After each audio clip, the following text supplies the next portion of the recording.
नमस्कार, चाणक्य उद्घोष चैनल में आप सबका स्वागत है। आज हम नावेगान धारणी के अगले सेक्शन पर बात करेंगे।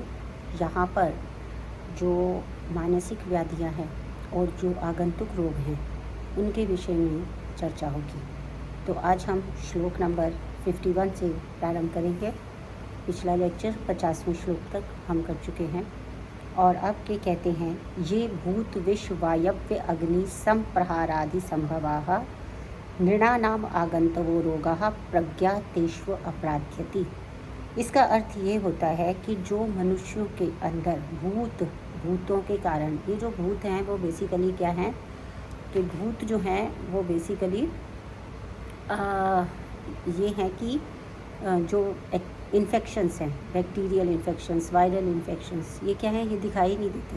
इनकी सत्ता होती है पर ये दिखाई नहीं देते। तो ये शरीर पे जब आते हैं तो ये बाहर से शरीर के अंदर आते हैं और वो रोग करते हैं। तो ये भूत और फिर विष, जो बाहर से कोई भी टॉक्सिन, कोई भी चीज़ जो है वो बॉडी के अंदर जाती है, कोई भी टॉक्सिन अगर बॉडी में जाता है, जैसे कि आजकल हम देखते हैं पोल्यूशन है, पोल्यूशन का इतना विष है, वो सारी हवाओं में फैला हुआ है। तो वो जब शरीर के अंदर जाता है उसका प्रभाव होता है वायव्य अग्नि, वायु का प्रहार होता है ना। वेगवान वायु जो होती है, अग्नि का प्रहार है, ये आगंतुक है। तो ये सब जो रोग होते हैं इनका जो प्रहार होता है, इनसे जो शरीर को हानि पहुंचती है। नृणानाम आगंतवो रोगा, नरों में, मनुष्यों में जो आगंतुक रोग होते हैं वो इस कारण से होते हैं। और प्रज्ञा तेष्व अपराध्यति, वहाँ पर प्रज्ञा का अपराध होता है। तो जो आगंतुक रोग हैं उसमें ये प्रज्ञा अपराध से होते हैं, ऐसा कहा गया। दूसरा, ये तो हो गए आगंतुक, और दूसरे हैं मानसिक। तो मानसिक में क्या है, ईर्ष्या, शोक, भय, क्रोध, मान, द्वेषादयश्च ये मनोविकारास्ते अप्युक्तः सर्वे प्रज्ञा अपराधजः। ये जो मानसिक दोष हैं जिनमें कि हम क्या करते हैं, ईर्ष्या, शोक, भय, क्रोध, अहंकार, द्वेष, ये सब मनोविकार हैं और ये सब भी प्रज्ञा अपराध जन्य ही होते हैं।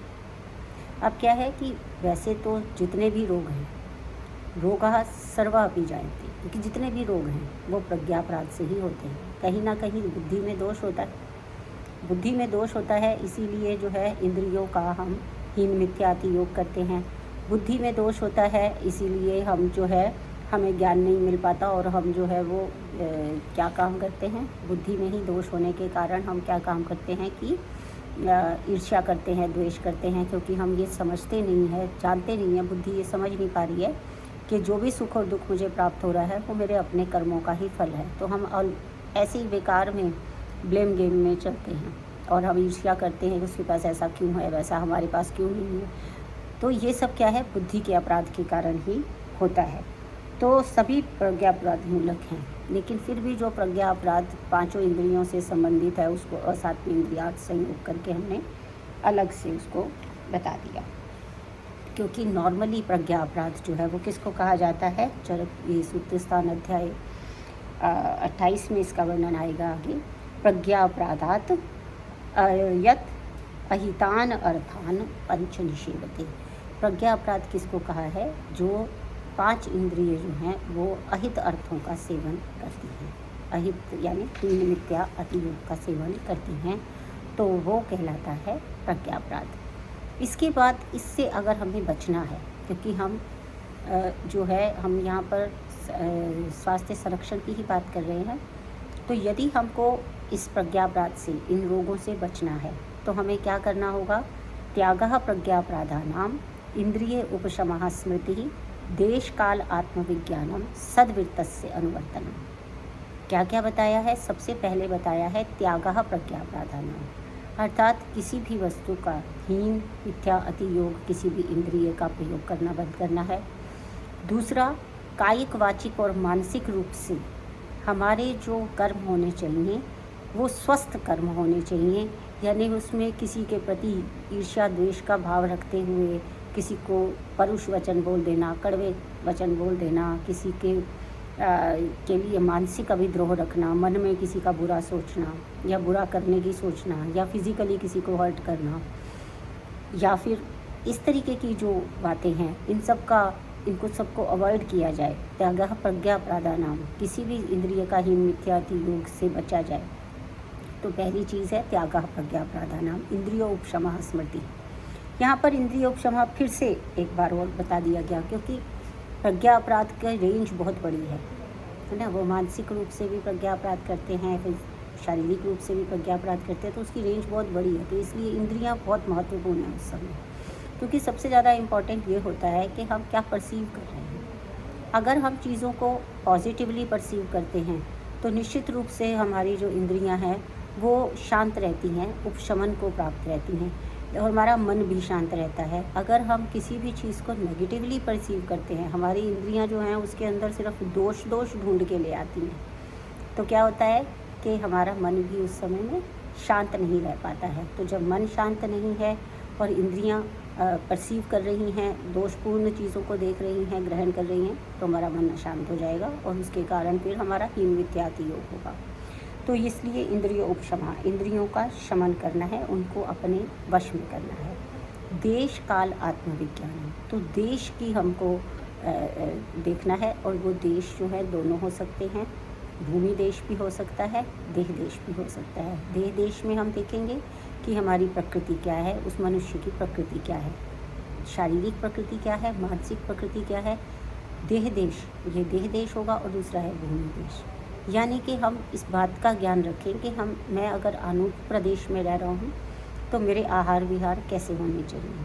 अगर मैं जांगल प्रदेश में रह रहा हूँ या रह रही हूँ तो मेरे आहार विहार कैसे होने चाहिए। तो ये जो भूमि देश है, देह देश और भूमि देश को भी अगर हमें ज्ञान रहता है तो हम अकॉर्डिंगली अपनी जो लाइफस्टाइल है उसको अल्टर कर लेते हैं। और उसके बाद आता है आत्मविज्ञान।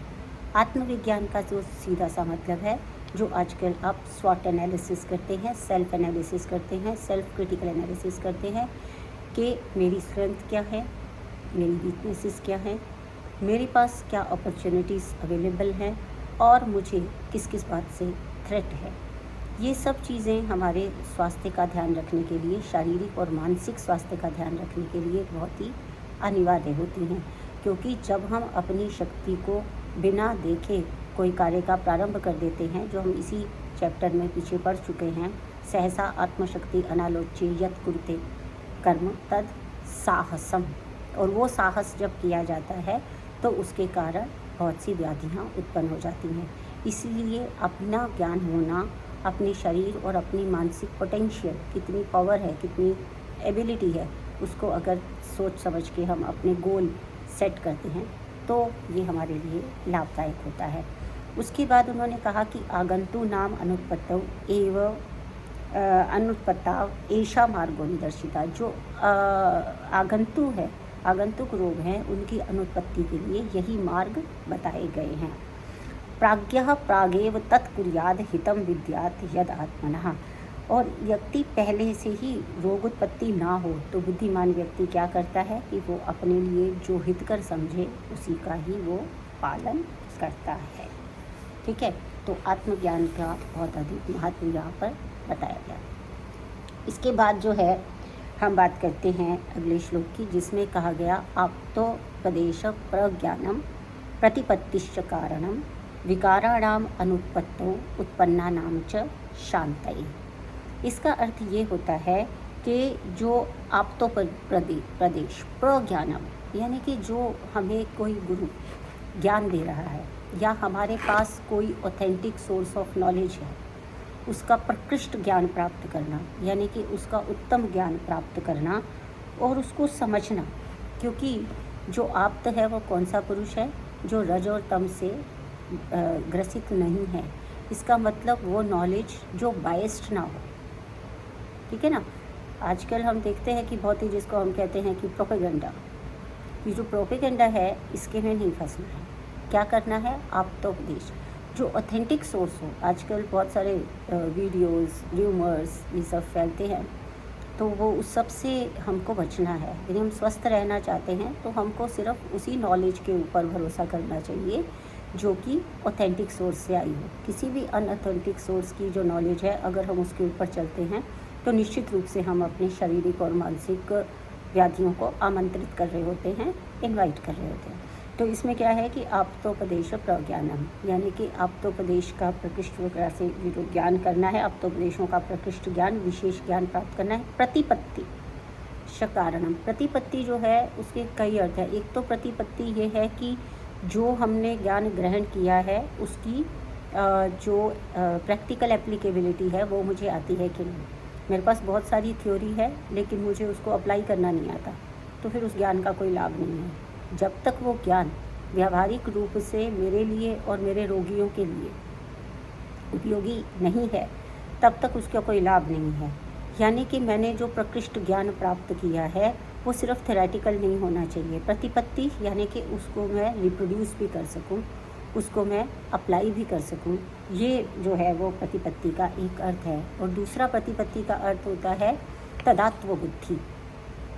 तदात्व बुद्धि का मतलब ये है कि कोई भी सिचुएशन आ जाए तो मेरे पास एक कॉमन सेंस होनी चाहिए। ये जो नॉलेज मैंने ग्रहण की है या जितनी भी मेरे को ज्ञान है, उस ज्ञान का क्या लाभ है कि जब समय बीत जाए, तो बोलते ना का वर्षा जब कृषि सुखानी, तो जब समय बीत गया तब याद आया अरे उस समय तो ये करना था।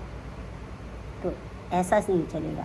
प्रतिपत्ति का मतलब ये है कि कोई भी सिचुएशन जो है वो अगर उत्पन्न हो गई है, हमारे सामने उत्पन्न हो गई है, रोगी है हमारे सामने और किसी भी प्रकार की चिकित्सा की आवश्यकता है, तो उसी समय प्रतिपन्न बुद्धि या तदात्व बुद्धि उसी समय में होनी चाहिए, जिससे कि हम वहाँ पे जो अवेलेबल सोर्सेज हैं उन्हीं से ही जो है रोगी के स्वास्थ्य की रक्षा कर सके, मतलब जो स्वस्थ है उसके स्वास्थ्य की रक्षा कर सके, और अगर कोई रोगी है तो उसको रोग से बचा सके।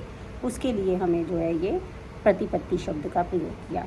और विकाराणाम अनुत्पत्तौ उत्पन्नानाम च शांतये, दो कंडीशंस उन्होंने बताई कि जो विकार उत्पन्न नहीं हुए हैं वो उत्पन्न ना हो, और जो उत्पन्न हो गए हैं उनकी शांति हो जाए। उसके दो प्रमुख जो विधियां हैं वो एक तो ये है ऑथेंटिक सोर्स से नॉलेज लेना, और दूसरा उसको अप्लाई करना आना चाहिए और अप्लाई करना। प्रतिपत्तिश्च कारण, ये दो कारण हैं। इसके बाद में वो क्या बता रहे हैं, क्योंकि यहाँ पर हम जो ये देखते हैं कि जो हम आइसोलेशन में कभी स्वस्थ नहीं रह सकते। हमें सबसे पहले ये बात समझनी चाहिए, आइसोलेशन में स्वस्थ नहीं रह सकते। यानी कि मैं व्यक्तिगत रूप से केवल अपना ही ध्यान रखूं और स्वस्थ हो जाऊं, ऐसा नहीं होता है। हमारे ऊपर केवल अपने ही हैबिट्स का प्रभाव पड़ता है, ऐसा नहीं होता है। हमारे ऊपर जो है वो सोशल जो फैक्टर्स हैं उनका भी प्रभाव पड़ता है। इसीलिए हमारा जो शास्त्र है और वैदिक संस्कृति भी, जो हमारा शास्त्र है वो ये कहता है कि हमें अपनी संगति, जिसके साथ में हमें फ्रेंडशिप करना है, कैसे हम उस ऐसे व्यक्ति का चुनाव करें कि इसके साथ हमें दोस्ती रखनी है या कोई संबंध रखना है या नहीं रखना है। तो उसके लिए भी यहाँ पर इंस्ट्रक्शंस या उपदेश दिए गए हैं। तो वो क्या कहते हैं, पाप वृत्त वचः सत्वा सूचकः कलह प्रिया मर्म उपहासिनो लुब्धः पर वृद्धि द्विषः शठः। इसका अर्थ ये होता है कि वृत्त ऐसे आचरण, पाप वृत्त वचः, ऐसे आचरण जो शोभा नहीं देते, ठीक है ना। यानी कि जो वृत्त यानी कि जो व्यवहार है वो खराब हो, आचरण भी खराब हो, कर्म खराब हो और वचन खराब हो। इसका काय से खराब हो, मन से खराब हो या वचन से खराब हो, सब पाप वृत्त वचः है। काय से खराब होता है तो काय से किसी की चोरी कर लेता है, पर स्त्री के साथ किसी गैर जो जिसके ऊपर हमारा अधिकार नहीं है उस महिला के साथ एलिसिट रिलेशनशिप, ये बहुत वेज है। महिला का पुरुष से, पुरुष का महिला से एक एलिसिट रिलेशनशिप, ये सारे जो है ये कायिक है, ये कर्म है। तो पाप कर्म और वचन यानी कि हमारी वाणी से जो कि उचित कर्म ना करता हो, वचन और से पापमय कर्म, पापमय वाणी, पापमय आचरण, ये सब जो करता हो और कैसा हो, ईर्ष्या सूचकाहा का क्या मतलब होता है, जो चुगली करता रहता है, इसकी इन्फॉर्मेशन उसको, उसकी इन्फॉर्मेशन उसको, सबके सीक्रेट्स खोलता रहता है, और सबको परेशान करता रहता है और इसकी बात उसको बताता है और ये सब क्या करता है, कलह प्रिय, हर समय उसको झगड़ा सूझता है, कलह प्रिय है, हर बात पे उसको झगड़ा करना है। तो कलह प्रिय व्यक्ति उसको साथ रहेंगे, मान लीजिए कलह प्रिय के साथ रहेंगे जो हमेशा कड़वाई बोलता है, हमेशा अब्यूज़ ही करता रहता है, उसकी लैंग्वेज ही ख़राब है, उसका बिहेवियर ख़राब है, ऐसे व्यक्ति के साथ अगर हम रहेंगे तो स्वस्थ कैसे रह सकते हैं बताइए। हमारा भी मानसिक संतुलन ख़राब होगा ना, हमें भी क्रोध ही सिर्फ हम देख रहे हैं, क्रोध ही सुन रहे हैं, तो हमारा खुद का भी जो भाव है वो परिवर्तित हो जाता है ना। तो ये है कलह प्रिया। मर्म उपहासिना लब्धा, यानी कि ऐसा उपहास, जैसे एक तो होता है कि हम लाइट मूड में रहते हैं, थोड़ी बहुत ठीक है मजाक उपहास उड़ा लिया चलता है, लेकिन कुछ ऐसा उपहास किसी का कर देना जो कि उसको बहुत आहत कर दे, इस प्रकार का उपहास करने वाला। जैसे कुछ लोग होते हैं ऐसे, वो बहुत ही सरकास्टिक होते हैं। मर्म उपहत है ना, वो इसका मतलब है सरकाज़म। किसी किसी की नेचर ही ऐसी होती है, अगर आप अपने आसपास देखेंगे ना तो उनके स्वभाव में आपको ऐसे ही लोग दिखेंगे कि जो सरकाज़म है वो जी सरकास्टिक बोलना है, अरे तुम क्या, तुम्हारे से तो बढ़िया कोई आदमी नहीं है, इस प्रकार से उसका जो है उपहास करना। अगर कोई शारीरिक रूप से उतना सुंदर नहीं दिख रहा है तो उसको देखकर इस प्रकार से बोलना, ओहो तुम तो बहुत खूबसूरत हो। इस तरीके के जो कमेंट्स होते हैं, इस तरीके से जो सरकाज़म किया जाता है, उसको ये निरस्त कर रहे हैं, क्योंकि ऐसा करने से जो सामने वाला व्यक्ति है वो आहत होता है और उससे हम स्वयं भी इन दी एंड हमें किसी प्रकार की शांति प्राप्त नहीं होती है। परवृद्धि द्विषा, अब ऐसे लोग जो किसी की भी उन्नति देख नहीं पाते, परवृद्धि यानी किसी और की अगर उन्नति हो रही है, अगर वृद्धि हो रही है तो वो उससे द्वेष करता है, उसको बड़ा बुरा लगता है। किसी दूसरे का भला होते देख के उसको बहुत ही बुरा लगता है, जबकि होना क्या चाहिए कि सभी की उन्नति का स्वागत होना चाहिए। बोलते हैं ना, अपनी खुशी से खुशी होने के लिए अगर वेट करेंगे ना तो पूरे जीवन निकल जाएगा, हम कभी खुश नहीं होंगे। हम तब खुश रह सकते हैं जब हम दूसरों की खुशी में खुश हो जाए। तो इसलिए और परा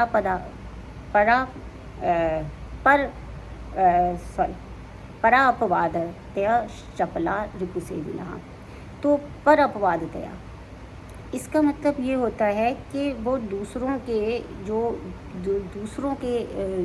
चीज़ों से लेकर वो चपल हो जाता है, यानी कि निंदा में आनंद लेता है। पर अपवाद तया, पर अपवाद यानी कि जो दूसरों की निंदा करते हुए उसको क्या होता है, चपला, बड़ा मज़ा आता है उसको।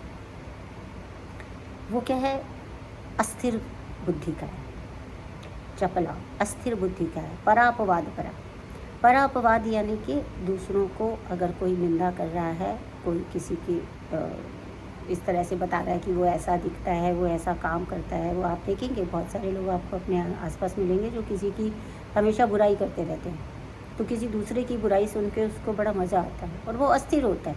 चपला रिपुसेविना, जो कि शत्रुओं का साथ देता है, शत्रुओं की सेवा करने वाला होता है। ऐसे लोगों को निर्घृणास त्यक्त धर्माणा, निर्घृणास का मतलब ये होता है कि वो निर्दयी है एकदम, उसके अंदर जो है वो संबंध का कोई सम्मान नहीं है और निर्दय है, बिल्कुल क्रूअल। और त्यक्त धर्माणा, जिसने अपने सारे ड्यूटीज़, क्योंकि वो दूसरों की ही बुराई करने में लगा रहता है तो उसको अपने काम करने की फुर्सत ही नहीं है, तो त्यक्त धर्माणा, वो किसी भी प्रकार से धर्म के मार्ग को पालन नहीं कर रहा है, न कायिक रूप से, न वाचिक रूप से, न मानसिक रूप से, वो अपना कोई भी कर्तव्य पूरा नहीं कर रहा है। तो ये जो चीज़ें होती हैं ये क्या कहलाती हैं, ये इसमें अपने धर्म को छोड़ देने वाला। और कैसा है ये, नराधमा, जो मनुष्यों में अधम पुरुष है, उसको क्या करना चाहिए, परिवर्ज्याम, यानी ऐसे लोगों का साथ नहीं देना चाहिए। ठीक है ना, जो कठोर हो, जो क्रूअल हो, जो दूसरों की उन्नति से जलता हो, जो कलह करने वाला हो, जो चुगली करने वाला हो, इस प्रकार के जो लोग होते हैं, जो अपने सभी प्रकार से अपने कर्तव्यों को त्याग चुके हों, उन सबको जो है वो उनसे दूर रहना चाहिए, उनको त्याग देना चाहिए। बुद्धि विद्या वयः शील धैर्य स्मृति समाधि वृद्ध उपसेविनो वृद्धा स्वभावज्ञा गतव्य था। और किसका सेवन करना चाहिए, किस व्यक्ति का साथ फिर हमको देना चाहिए, वो है बुद्धि विद्या आयु शील धैर्य स्मरण शक्ति समाधि से वृद्ध यानी पूर्ण विकसित और आदरणीय हो, वृद्ध जनों की सेवा करता हो, स्वभाव से को जानने वाला हो, यानी कि बोलते ना नेचर नहीं मिलता है वो हमें जानने वाला है, ऐसा हो, और शारीरिक और मानसिक व्यथा से रहित हो। गतव व्यथा, उसको किसी भी प्रकार का कष्ट ना हो, उसको खुद को शारीरिक और मानसिक व्यथा होगी तो वो उस प्रकार से उसका बिहेवियर भी चेंज हो जाएगा। तो वो गतव व्यथा हो, सुमुखा हो, सबको प्रसन्नता से मिलता हो, सभी प्राणियों का सर्वभूता नाम प्रशांतः, सबकी शांति के लिए वो कार्य करता हो। सर्वभूता नाम प्रशांतः, सबकी जो है वो परम शांत है। और शंसित व्रतः, ऐसे व्यक्तियों का शंसित व्रता जिसकी प्रशंसा की जाती है, इस प्रकार से नियम का पालन करने वाला हो, ठीक है ना, नियम टाइम मैनेजमेंट रखता हो, अनुशासित हो। और सेव्यः सन्मार्ग वक्ता रहा, और जो अच्छे मार्ग का उपदेश करने वाले वो और पुण्य श्रवण दर्शना, जिनको देखकर और सुनकर जो है वो पुण्य प्राप्त होता हो, ऐसे व्यक्ति जो हैं, ऐसे महापुरुष सेवनीय हैं, अर्थात ऐसे महापुरुषों की संगति करनी चाहिए। तो इसमें बाद में 60 नंबर श्लोक में कहते हैं, आहार चेष्टासु सुखाति प्रीत्य च एह च परम प्रयत्नम आतिष्ठेत बुद्धिमान हित सेवने। अब लास्ट में ये उपसंहार करते हुए जो है वो यहाँ पर उपसंहार करते कह रहे हैं कि इस लोक में और मरने के बाद इह और प्रेत्य च इह च, प्रेत्य यहाँ से जाने के बाद और इह यानी कि इस जन्म में जो सुख की इच्छा रखने वाले बुद्धिमान लोग होते हैं वो आहार आचार और चेष्टा में, आहार आचार चेष्टासु, आहार में कैसा भोजन करना चाहिए, कैसा व्यवहार करना चाहिए, कैसा कर्म करना चाहिए, इन सब में हितकारक वस्तुओं का सेवन करने का प्रयत्न करना चाहिए बुद्धिमान व्यक्ति को। अब क्यों करना चाहिए ये सब वो बता चुके हैं कि जो अगर स्वस्थ है तो वो स्वस्थ ही रहे, और अगर कोई विकार हो गया है तो उस विकार से दूर रहने के लिए भी जो मूल बात है, जो मूल सिद्धांत है वो यही है। तो अंत में जो है, इस अध्याय के अंत में, आज इसको समाप्ति कर देते हैं। इस अध्याय के अंत में अब दही के बारे में, ये जो रह गया था, शेष रह गया था, तो उन्होंने यहाँ पर दही के बारे में निर्देश दिया है कि न नक्तम दधि भुंजीता न च अपि अघृत शर्करम, कि रात में दही नहीं खाना चाहिए, और कभी भी दही जो है वो घृत और शर्करा को डाले बिना नहीं खाना चाहिए। न अमुद्गयूषम, या मुद्गयूष या मूंग का जो सूप होता है उसको डाले बिना, न अक्षोद्रम, शहद को डाले बिना, न उष्णम, उष्ण दही भी नहीं खाना चाहिए, दही को उष्ण करके नहीं खाना चाहिए, न आमल के बिना, बिना आमलकी के भी नहीं खाना चाहिए, क्योंकि ज्वराश्रिक अश्रिक पित्त विसर्प कुष्ठ पांडव आमय भ्रमान प्राप्यन अनुआयु कामलाम च उग्राम विधिम हित्वा दधि प्रिया। प्राप्नुयात, ये क्या है, प्राप्नुयात कामलाम च उग्राम, अगर ऐसा किया जाता है, अगर ये सब हम इसका सेवन इसको नहीं करते तो प्राप्नुयात, उनको क्या क्या प्राप्त हो जाता है। दधि प्रिय व्यक्ति जो है तो उसे रक्तपित्त, ज्वर, विसर्प, कुष्ठ, पांडु रोग, भ्रम और कामला रोग को, उग्र कामला रोग को प्राप्त होता है, यानी कि बड़ा भयंकर जॉन्डिस उसको हो सकता है। ना का जो है यहाँ पर क्रिया के साथ संबंध है। इस तरह से दही के निषेध के बारे में बताते हुए इस पूरे अध्याय को यहाँ पर वो समाप्त करते हैं, और तत्र श्लोकः करके ये इस सभी अध्यायों का तत्र श्लोकः करके लास्ट में उपसंहार किया जाता है। सभी विद्यार्थियों से मैं हर बार बोलती हूँ, इस बार फिर बोल रही हूँ कि जो तत्र श्लोकः के नीचे के श्लोक होते हैं, यही आपके इस चैप्टर को जो बनाने के वो बना पाते हैं, इसी से आप जो है वो नोट्स बनाते हैं। तो आपका बहुत बहुत धन्यवाद।